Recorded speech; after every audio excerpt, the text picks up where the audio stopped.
Welcome to The Explainer. Today, we're diving into the wild ride of high-end hospitality.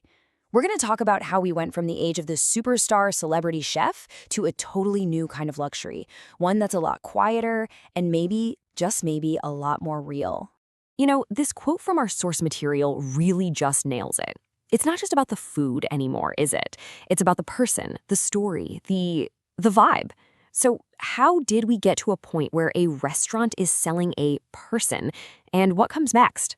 Well, let's get into it. All right, here's how we're going to break this down. First, we'll look at how this whole cult of personality thing got started. Then, we'll see why it became such a smart business move. After that, we'll peel back the curtain on the hidden, darker side of it all. And finally, we'll explore where things are headed, this new, quieter, more authentic future.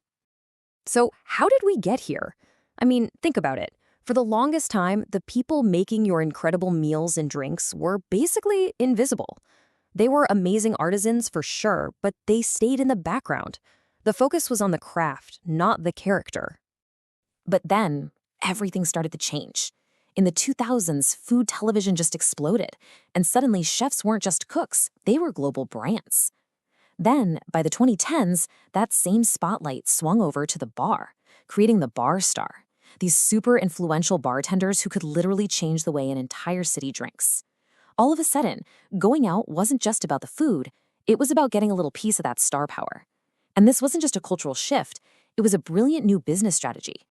Right, so for luxury hotels, this was way more than just a trend. It was a massive business opportunity. Why build a reputation from scratch when you can just buy one? Partnering with a big personality became a genius shortcut to being the hottest spot in town. And the benefits are just so obvious, right? A famous name brings people in who aren't even staying at the hotel. It lets you charge way more because you're not just selling a steak, you're selling a piece of their art. And for the marketing folks, it's a gold mine. You've got a built-in story for Instagram, for magazines. It's instant credibility. And for us, the guests, it really works. A huge chunk of the experience, like 40%, is just the story, the legend of the genius chef you've heard so much about. Another 35% is that feeling of intimacy, right? That moment the chef stops by your table or the bartender remembers your name. It all adds up to a memory, a story that you get to tell. But, and this is a big but, there's a serious dark side to all this. Okay, so here's where things get complicated, because the very same system that builds these individuals into superstars, well, it can also create some really, really toxic and grueling environments for the teams that make it all happen. Behind that shiny, polished facade, the kitchen often turns into an absolute pressure chamber. We're talking 14, 16, sometimes even 18-hour days. It's this relentless, exhausting pursuit of perfection that just pushes people way past their breaking point. And in that kind of environment, a really twisted idea starts to take hold, that your pain is somehow proof of your passion. The thinking goes, if you're not exhausted, if you're not numb, you're not trying hard enough. It's not seen as a systemic problem. It's worn like a badge of honor. So where does this all lead? Well, for the vast majority of the team propping up that one genius, it leads straight to burnout. The system doesn't create a whole new generation of stars, it just uses people up. And this really just lays bare the massive disconnect. The public sees this incredible artistry and effortless success, but behind the curtain, the reality for the team is often a toxic culture where credit doesn't get shared and people are leaving in droves.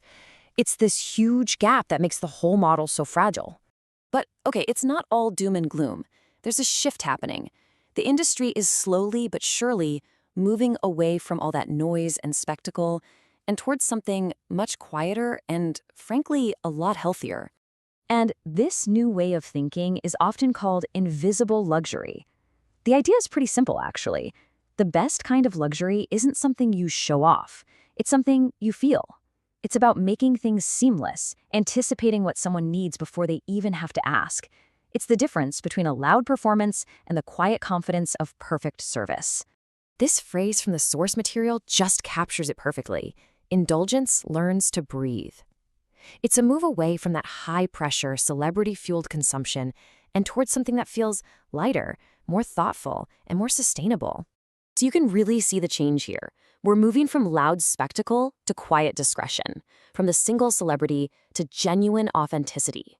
It's less about the famous name and the giant suite, and more about celebrating the entire team and the power of small personal gestures, like a simple handwritten note. So what does this actually look and feel like in the real world?